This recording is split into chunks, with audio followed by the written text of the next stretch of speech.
You ask Tiger to solve. This deals with linear equations with one unknown. The final result is x equals 4.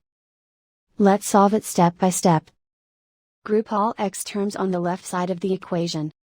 Add 2x to both sides.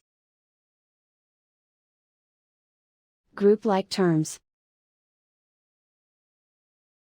Simplify the arithmetic. Group like terms. Simplify the arithmetic. Group all constants on the right side of the equation. Add 14 to both sides. Simplify the arithmetic.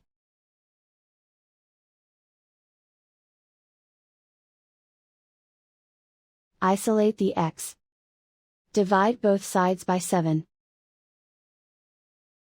Simplify the fraction. Find the greatest common factor of the numerator and denominator. Factor out and cancel the greatest common factor. And so the final result is x equals 4.